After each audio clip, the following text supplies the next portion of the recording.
Good morning. Welcome to Word of Faith Fellowship Responds. I'm Gerald Sutherland, Associate Pastor at Word of Faith here in Spindale, North Carolina. And we're so happy to be with you.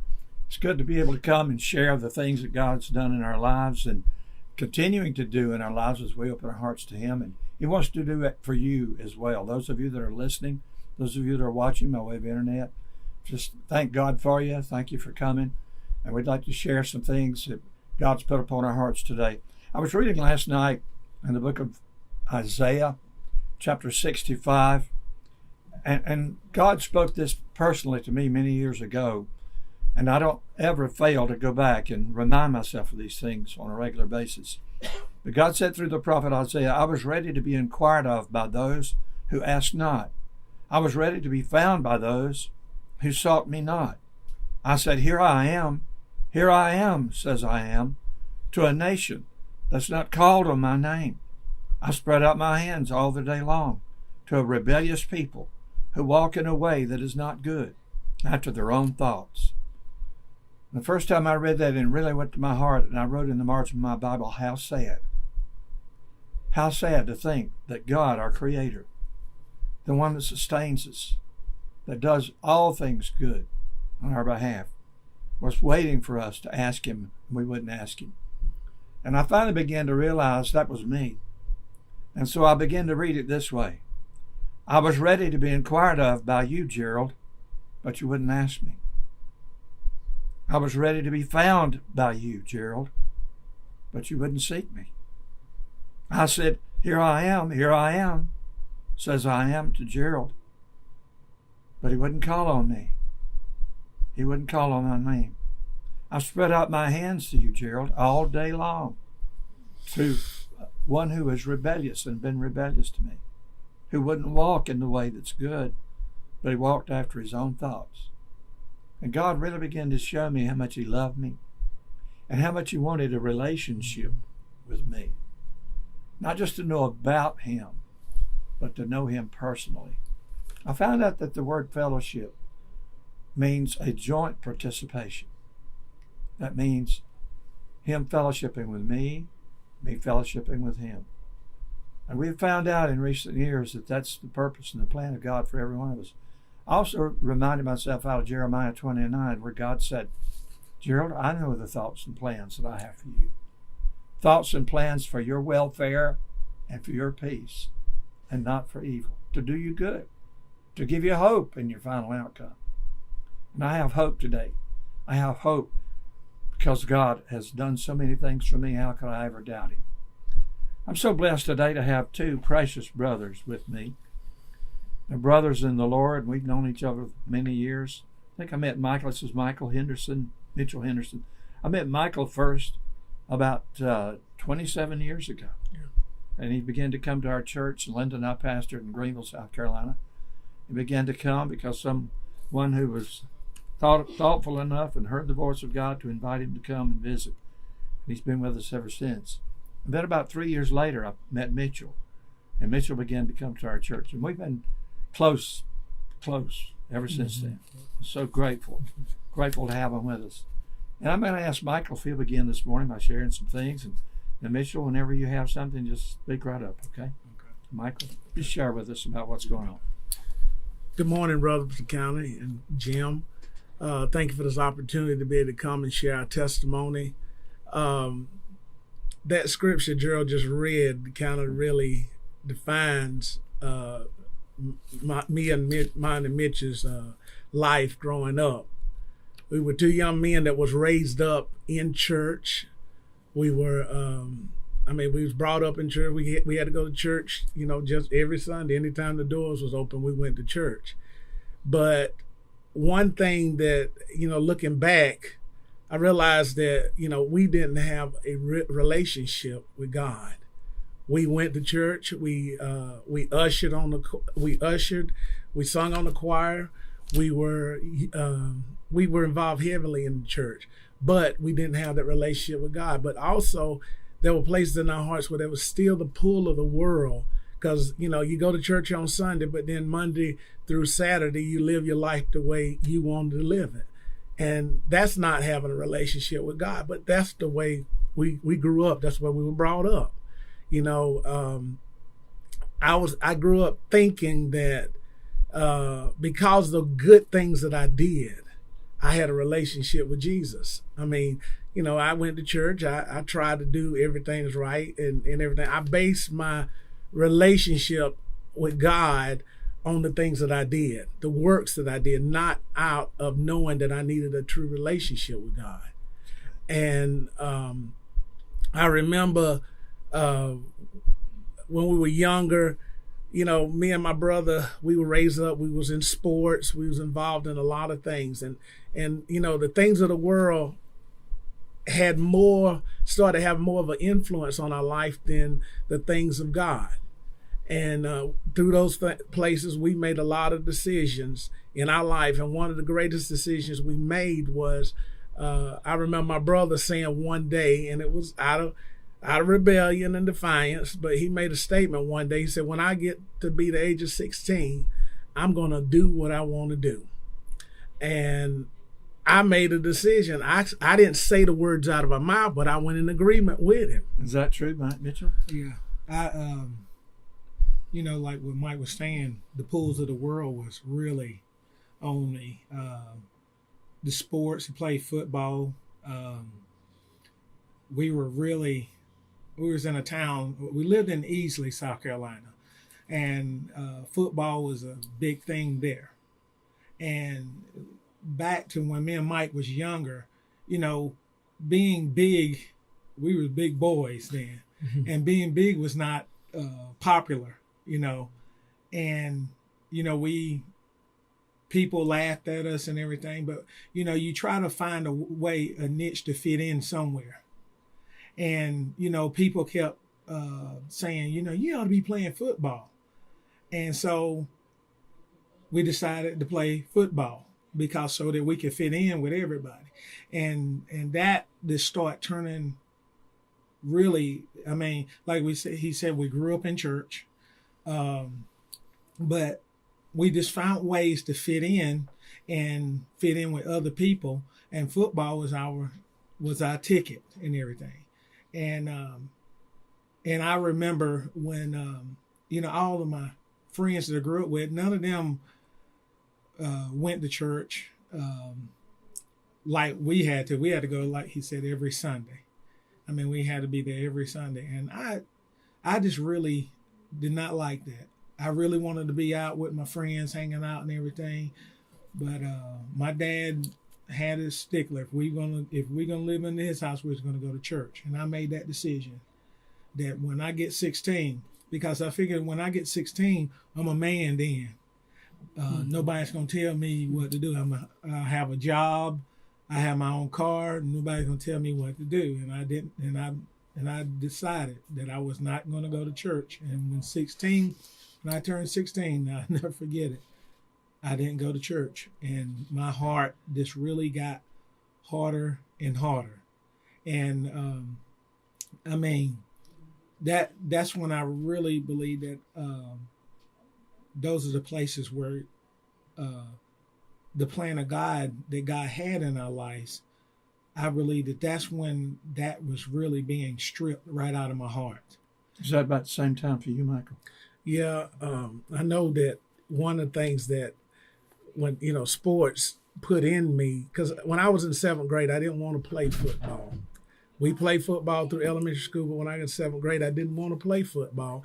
And I remember I was at one of the games that Mitch was at playing in, and I had these adults come up to me and they said, asked me, why you not out there playing football? You sorry, why ain't you out there with your brother playing football?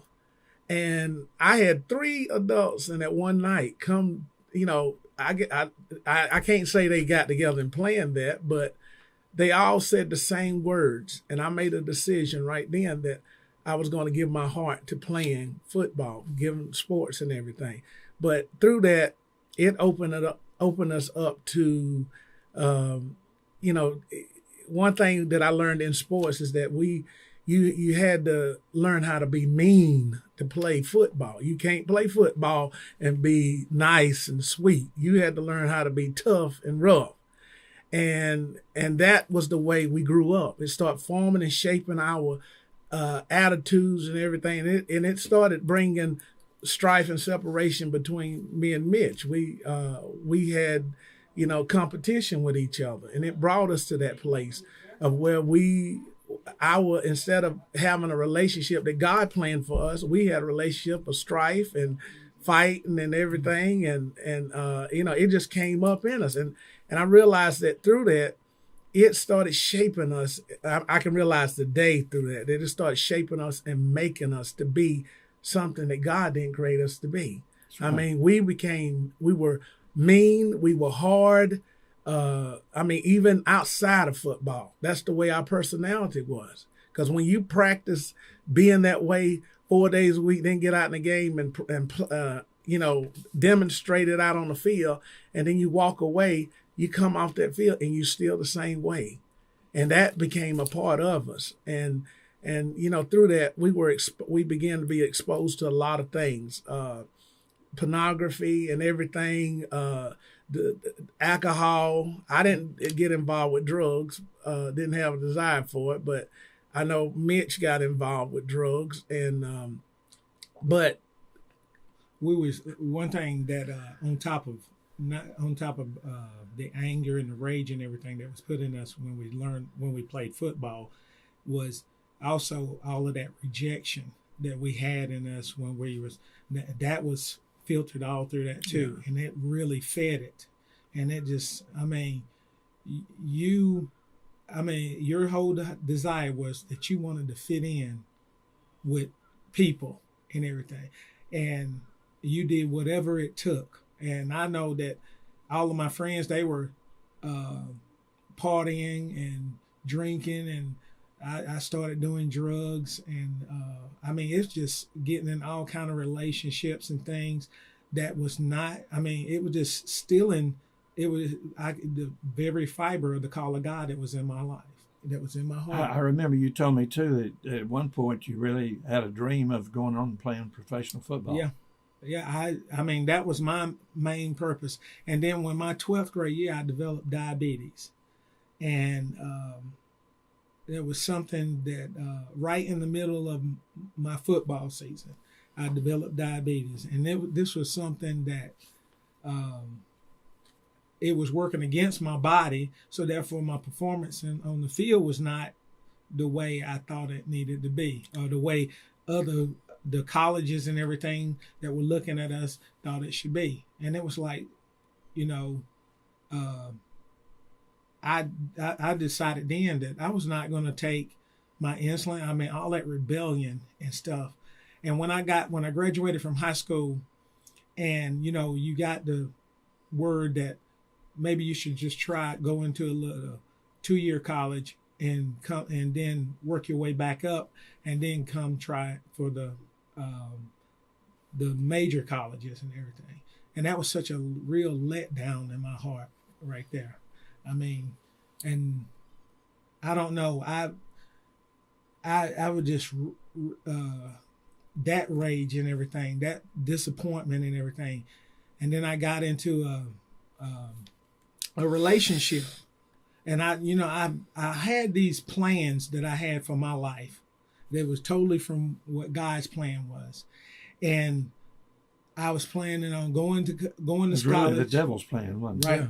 I was planning on going to college, getting the degree I needed, getting married, have this nice house, nice car, and everything like that, have children and everything. But it seemed like every point that I try to work toward that dream, there was something there that, it was traps of the devil that. And then I always had these backup plans. And back to what I said, I got into a relationship, and I thought this person was going to be the person that I was going to marry. And it turns out that it turns out that this relationship it went bad. And I knew she had started seeing someone else, and I didn't know. And when I found out about it, I was really devastated. And because the person that who she had gotten in a relationship with, I knew this person. We was real close and everything. And out of all that rejection, anger, and rage and everything, I contemplated that I was going to kill this person. And I even set the plan up, how I was going to do it and everything. And I remember the day I was riding in the car with the person, and they never knew it was going to come. And the car came to a stop, and I held my head down. And I remember I raised my head up to that I was getting ready. That's when I was going to start doing. I was going to start killing them. And I looked up out of the corner of my eye, and my dad was there. I don't know. My dad was not supposed to be there, but he was there. And at that point, that because my dad was there, that's what saved me from making a bad mistake. Making a bad mistake and everything. And I look back on it, and I'm so grateful that God saw that, because I look back and think about what my life would be. Well, it wouldn't be, because my plan is I was going to kill this person and then turn around and kill myself. And that was a trap that the devil had for my life too, to destroy the call of God on my life. And I'm so grateful that I'm so grateful that my dad was there. And thank God for a dad who was paying attention. Yeah. And heard from God. Yeah. But I know, we had some of the same situations that happened in our life because, I had a relationship, and, it was when I graduated high school, I knew one thing in my heart, that I had a call of God on my life, because God had spoke that to me at the age of 12 about the call of God that was on my life. But, I wasn't thinking about it at that time, but God started dealing with me when we graduated high school. I was in a relationship with a young lady, and I too was in that place of wanting to get married, and we had planned to get married. But right before we had planned to get married, God really came to start speaking to me about the call of God and what his plan was for my life. And I said, God, I want to serve you, but I want us to serve you, me and her. And I started sharing with her about the call of God that was on my life, and I started sharing with her about what God had spoke to me. And she said that, I want to serve God, but I'm not ready right now. I want to be able to live life and everything and enjoy it a little bit before I make that decision. And so I went back to God and I said, God, I want to serve you, but, she's not ready, so I'm not ready. So, it's kind of like I'm telling God, I'll get back to you when I'm ready. But it don't work that way. But shortly after that, our relationship fell apart. I mean, got real bad real quick. And we had broke up, and because I had put her in a place as an idol in my life, I put her before God. And she, when I put her before God, it was like I got in a place to where I went in a state of depression, and I started, praying to God. I said, God, if living in this world, you hurt like this living in this world, I said, then I don't want to live in this world anymore. I don't want to live in this world. And I started praying. I said, God, every night I said, God, I don't like this pain that I'm feeling on the inside. I said, I don't want to live. I mean, if you got to live with this kind of pain, I don't want to live in this world anymore. And I would pray that prayer, just for a couple of months in that state. But I didn't realize I was just going deeper and deeper into a depression. And, out of all our upbringing in church and everything, I said, I thought that I believed there was a hell. And I thought that, that I heard the preacher preach about it and everything, but I come to realize through this situation how much I didn't really believe it was a hell until I was laying there in my bed one night, and I just said, God, I don't want to live in this world anymore. I don't want to feel this pain anymore. And I heard a voice come out and just speak to me, take a gun and kill yourself. And I'm immediately right then, I knew that this was a serious situation because I had a choice to make. I had to make a decision whether I was going to take a gun and kill myself or whether I was going to turn to God. And it was that place right there that brought me to that place where I turned to God. And I said, God, I cried out to God that night, and God came in, and it was like the power of God came in and broke that depression, the weight of it, everything, just delivered me from it. And I made a decision, that that night I wanted to serve Jesus. And I know the next morning when I got up, I went and told my daddy. I said, Daddy, I don't really understand everything about what happened last night, but I said, God came in and changed my heart. And I just started telling everybody what God had done. But, the love that God put in my heart, because I didn't have, it was like that relationship was not important anymore. But that, seeking after that was not important anymore. And, but the only thing I wanted to do was to please God. And, after that, I was still working in the church and everything. And I knew the call of God's on my life, and I went into the ministry.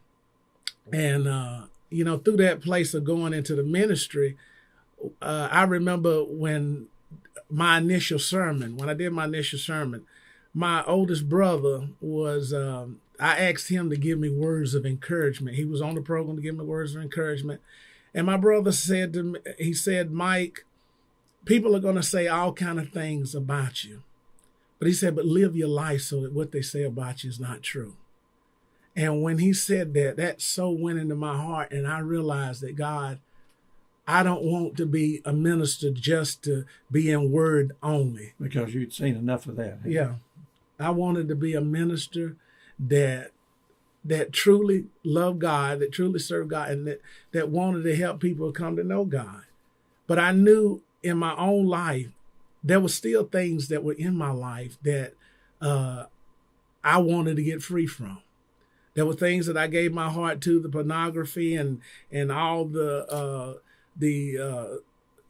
sexual sins and stuff like that. I knew that lust and everything was still in me. And I said, God, how can I be a minister to preach the gospel, and I'm still sitting here struggling in these areas? In fact, you shared that same thing with some of the other young men. Yeah. We had a men's conference. It was a ministers' conference, really. It was a group of us. We got together, and they were all just sharing about how they want to be used by God, how, they wanted just things they wanted to do.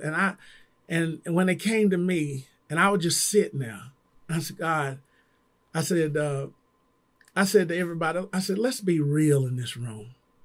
I said, God's looking for a real man. He's not looking for a man that wants to be well known and get all the pats on the back and everything. God's looking for a man that wants to serve him. I said, every one of us have lust in our hearts. We have sin in our lives and everything. And I said, being a real man is coming to acknowledge that, we need help too. We need Jesus to come in and change our hearts. And I mean, here we are with a group of men, group of ministers, and every one of them, when I made that statement, different ones just started sharing one by one different things that were going on in their life. And I said, God, we need help. I mean, it's just like, God, we need help. And I realized how much, we needed help. What kind of an influence did that have on you when you saw that, Mitchell? Well, afterwards, I know that when Mike had went into the ministry and everything, people kept coming up to me and telling me, now it's your turn. Right. Because we were twins. They thought, well, y'all supposed to follow the same path. Now it's your turn. And I knew in my heart that, no, that I couldn't do that, because I knew the areas, just like with Mike, the lust. I was in drugs. At this time, I was married, and I had a daughter at this time, and we were going to church, and I thought that, you know, started going back to church and everything, and I thought that, well, this is my answer, but my heart wasn't there in church and everything, and like back to what Mike, he had accepted the call of God on his life, and went into the ministry, and I sit there and used to watch Mike and his friends. He had a bunch of minister friends. I used to watch them, and I used to see some of them doing the same thing that I was doing, but I saw that there was a place in Mike that was serious about serving God, and I still hadn't gotten to that point yet that I wanted to be serious about God. It was in the back of my mind and everything. You know, maybe this is the call. Maybe I do have a call of God on my life, but I still had my plans, and I still was working toward those plans, and those plans were not God's plans. They were the plans the devil had given to me, and I was a stickler on them and everything. But I was miserable. Going after those plans, I was miserable. I cannot explain to you the misery that I had, and it's like you couldn't stop. It was like a drug that you just couldn't stop. You had to just keep going. You just had to go after it and go after it and go after it. And all along, I'm sitting here and I'm watching, and I'm seeing the changes that's going on in Mike's life. And then that finally became a cry in my heart. God, there got to be something more to this. Then I was a deacon in the church, thought that I was saved, thought I had a relationship with God, and I didn't know God than anything. I didn't have a relationship. I knew about God. I knew everything that the scriptures were saying about him, but I didn't know God. I didn't have that relationship with God, because I never did believe that you could talk to God just like I'm sitting here talking to you guys. I didn't believe that. I just believed that, you know, you just read something in the Bible that sounds good and make you feel good, and then you go from there. But that wasn't working. I mean, you didn't know that really relationship with God was not just on Sunday morning, Wednesday night, that kind of thing, but it was a day-by-day relationship, a day-by-day salvation. Mm-hmm. Yeah. The Bible says today is the day of salvation. And that's not just a one-time event in our lives.